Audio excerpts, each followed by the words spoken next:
Well, hey everybody, John Ritlin here, and these are my predictions for G1 Supercard from MSG, put on by Ring of Honor Wrestling and New Japan Pro Wrestling. And before I really get into it, I do want to say I try to keep up on Ring of Honor as much as I can. I'm simply not able to because of time constraints. I am busy covering New Japan Pro Wrestling and WWE for the channel, and also I work full-time. I am simply not able to keep up enough on Ring of Honor, that is, to be able to really give, like such an informed opinion about their exclusive matches, like featuring Ring of Honor wrestlers. So if I skip over some of that stuff or just say, hey, this might be what happens, I mean no disrespect to the Ring of Honor roster, as I like quite a bit of the Ring of Honor roster. I'm just not able to watch product as much as I would like. But anyway, from the hallowed halls of MSG, this is a big goddamn deal. This is really big from Ring of Honor and New Japan Pro Wrestling. This is like a big shot, like right to WWE. But also just to show how big both companies are. Ring of Honor, has been growing for a number of years. Sinclair is finally sinking money into them. And New Japan has been growing its U.S. audience for a number of years. So this is a big deal, and I'm very excited to see what they're going to do here. So let's get right on into the predictions. As of this Thursday, and I'm recording this on Thursday in case you guys don't check the timestamp, they only have one guy announced for the Honor Rumble on the pre-show, and that's Jushin Thunder Liger. Now, I don't know who's going to win because I don't know who's going to end up being involved in this thing. They could have Liger win. It could be a nice way because he's supposed to be retiring soon. They could have Cheeseburger win it because Cheeseburger and Liger have, a bit of a camaraderie, as has been featured in, some of the Honor Rising shows that have been done. They got Colt Cabana do it. I don't know if Colt Cabana is going to end up being on the show, but it's going to be interesting. I would kind of like to see Liger win it, even though Liger would be the kind of guy to want to put somebody over. But I'd like to see Liger win it. It'd be kind of cool, kind of a nice way, like a little send-off, since he's supposed to be retiring early next year. Honestly, I'm really good with whatever. This is going to be fun, though. I always love battle royals and this kind of stuff, and Royal Rumble like stuff. It's going to be really fun. So I hope Liger wins, as I would be very excited for that. But then we get to, and I don't know if this is the order the card's going to go in, because I'm going on New Japan Pro Wrestling's website, so they could have it layered that way where that's how it's going to go. Who knows? But you have a winner take all match. You have Will Ospreay, the never openweight champion for New Japan, versus Jeff Cobb, the Ring of Honor TV champion. I actually got this shirt for me and Jeff Cobb at a Defy Northwest wrestling show in October. Great guy, by the way. If you ever get a chance to see Jeff Cobb live, my God, that guy is really good.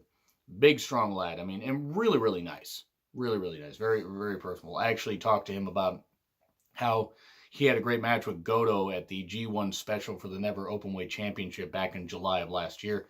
And he appreciated that. And now Jeff Cobb's just a really cool guy. But anyway, I would like to see Jeff Cobb win this, but my thing is Jeff Cobb has held the title longer, or held his title longer than Will Ospreay has held his title. Will Ospreay won the Never Openweight Championship at Wrestle Kingdom, and that was just back in January. Jeff Cobb's held the TV title since late October of 2018. So by now it's been 5 months. So it'd be just over 5 months. Now, they go either way with this. Cobb has a good standing in Japan. They could do that. But Cobb could lose it and then go after, the world title, something like that. With Ospreay, they've been building up this whole thing with Taichi, Taichi winning the never openweight title. So unless they want to suddenly switch it to Cobb, Ospreay, and Taichi for the never openweight title, if Cobb was one to take it, I'm going to go with Will Ospreay. And I would be happy with either one. Don't get me wrong. I would be happy with Cobb winning, but I think that Will Ospreay is going to take it. And then, again, Cobb could go after the, the Ring of Honor world title. I know that he's just been with the company, a short time, even though I know he made appearances before, but I believe he has a contract with them, if I recall correctly. I think him going after the world title would make sense, especially with what I think they're going to do with the world title a little bit later. So I got Will Ospreay. I'd be happy with either, though. If Cobb wins, that would be super awesome. And then we go with Dalton Castle versus, is it Rush or Roosh? He's from Mexico. I know he was a very hot commodity and was somebody that, WWE had on their radar. I have not actually seen any of him in the ring, though I have heard great things. I have seen Dalton Castle do I have seen Dalton Castle do very well. He was a Ring of Honor world champion for a while. I think Rush is going to win. Dalton is well established. Him taking a loss here is not the big deal. If you want to go with this pushing of newer people and stuff like that, not that Dalton's old or anything, not by any stretch of the imagination, but if you want to go with that, Dalton's an established name. Rush, again, apologies. Leave in the comments, type it out how I'm supposed to say it. I think it would be very good with him if he managed to, or for him if he managed to win.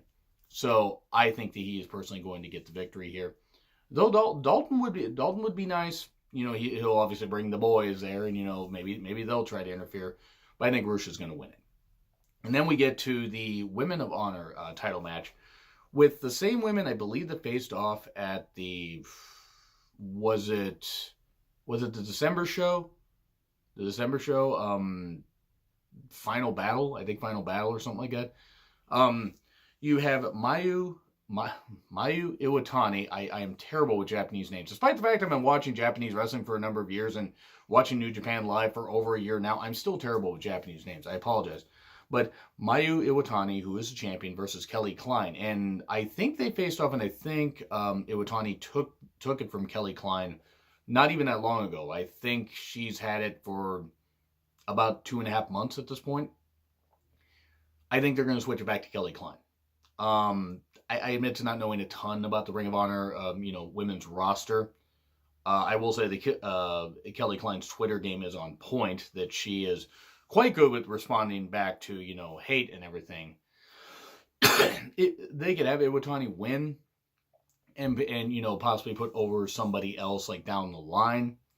But I think Kelly Klein, she seems to be maybe the more established. And maybe they could go either way on this. I think Kelly Klein, though, will be the one to win.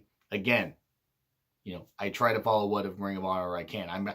I'm probably just talking out of my ass at this point. But then again, that's the general nature of most fans having their own YouTube channel, isn't it?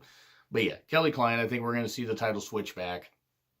But again, Iwatani could win, and it could be fine. She could go on and face other people. They could bring other women in and do that and give her a longer reign.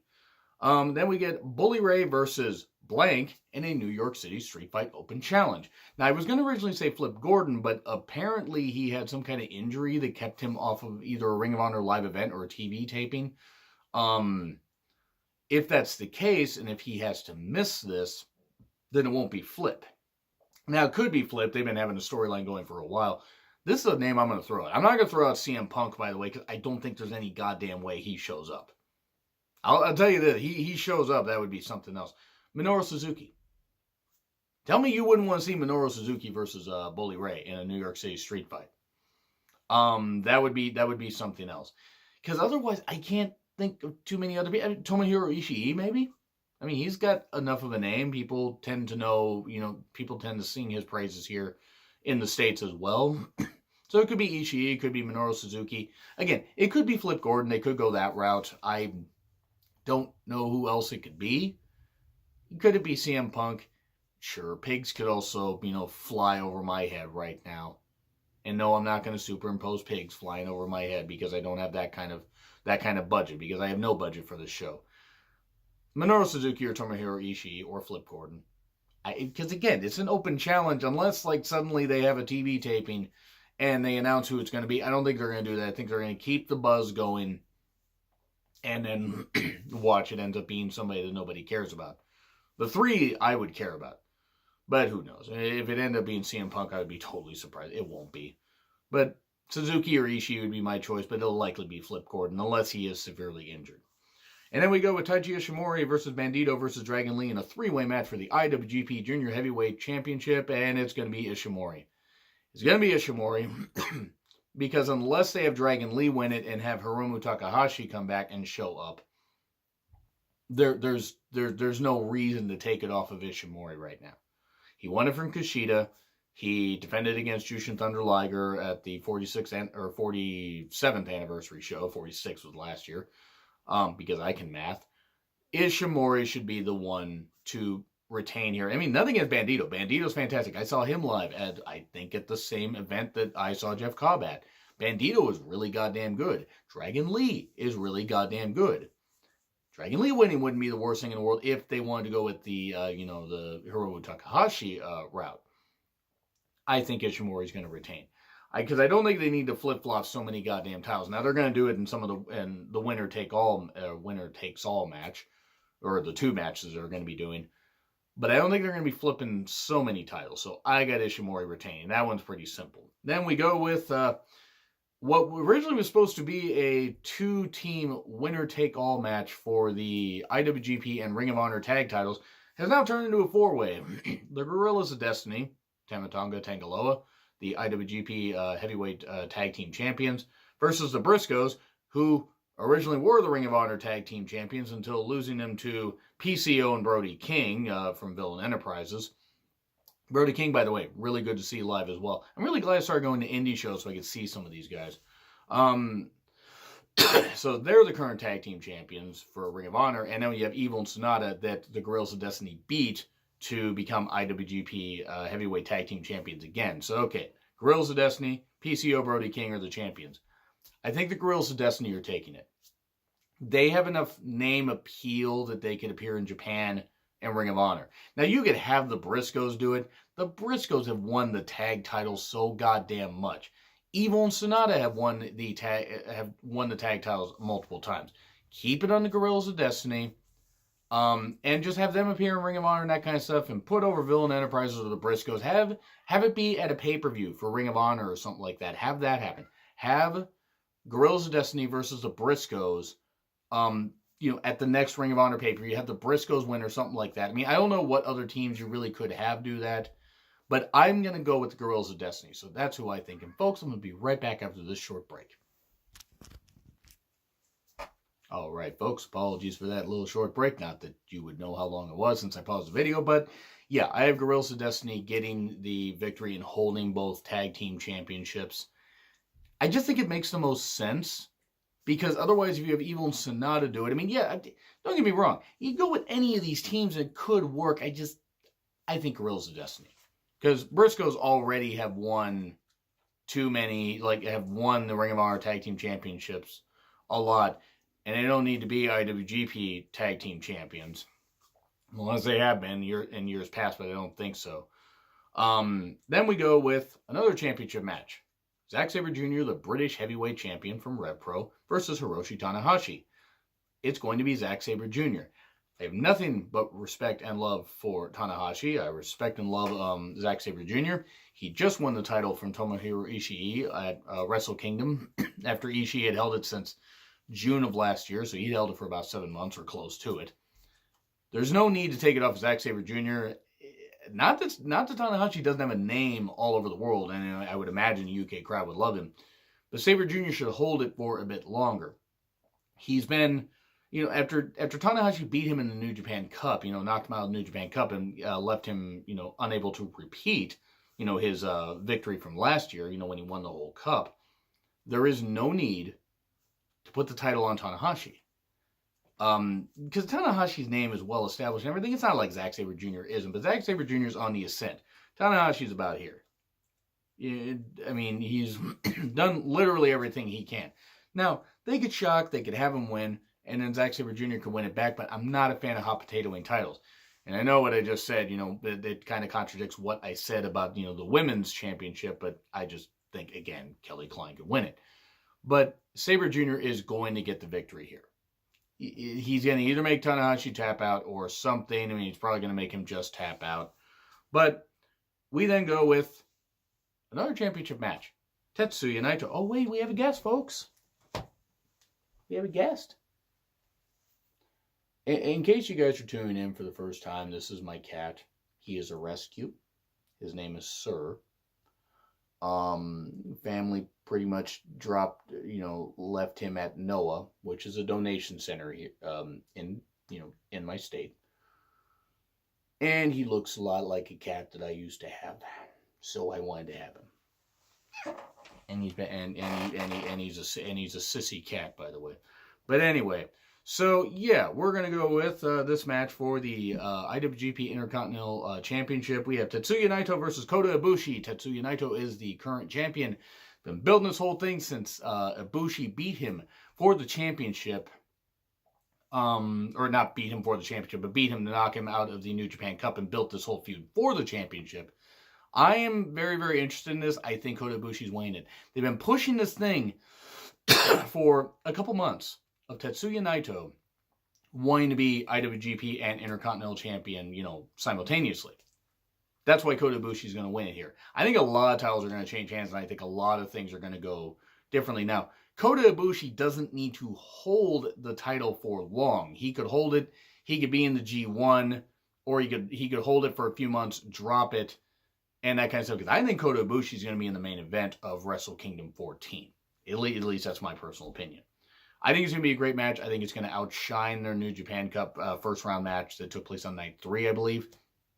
I'd be very, very surprised if Naito won, because then you'd kind of wonder, okay, Ibushi got decent pushes while he wasn't signed in New Japan, and then if he loses here after losing to Zack Sabre Jr. in the second round of the New Japan Cup, you have to wonder what they're going to do with him.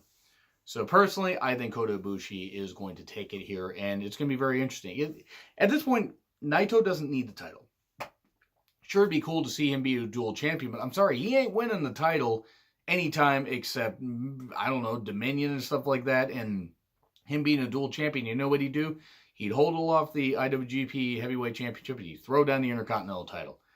Give it to Ibushi, let him shine, let him have some great feuds, and then build up to him winning the IWGP Heavyweight Championship at Wrestle Kingdom 14. After he drops the Intercontinental title, of course. So, we go with a 3-way ladder match. We go with Jay Lethal, the current Ring of Honor champion, versus Matt Taven, who's been building this feud with Jay Lethal. Was not able to take the title from him at the 17th anniversary show, I believe. Versus Marty Scurll, leader of Villain Enterprises, in a 3-way ladder match for the Ring of Honor title. Marty Scurll's contract is apparently up very soon, I guess. That's why Marty Scurll's going to win it. Marty Scurll's going to win it to throw a wrench in this whole thing, and maybe he's going to leave, maybe he's not going to leave, who knows. I mean, I actually don't know if his contract is still up or if he re-signed with them. I'm not actually sure about that. But apparently his contract is up in April. But they've done stuff like this before with the Hardys and the Young Bucks and stuff like that in Ring of Honor tag titles. And then, the Hardys went back to WWE. And it didn't hurt the Ring of Honor tag titles or anything, but they did that kind of stuff as a shocking moment. So that's why I think Marty Scurll's going to do it. Now, Matt Taven winning would not be a bad thing. Jay Lethal has held the championship for, by the time the event happens, I think it'll be about 280 days. 285 days. Something like that. He held the title before for like 400 something days. He doesn't need it anymore. If Matt Taven wins it, great. Okay, you had this whole thing with the New Kingdom and, Jay Lethal could chase him, that kind of stuff. But I think Marty Scurll, because his guys are going to lose the tag titles, Marty's going to gain the world title. And then if Marty's contract is up in a couple weeks, he could lose it, but he gets to be a Ring of Honor champion just before going. Now, yeah, okay, again, hot potato in the title, but it would be shocking, in my opinion. That's why I think they're going to pull this kind of shocking moment. And then we get the final match, the IWGP Heavyweight Championship match. The champion Jay White versus Kazuchika Okada.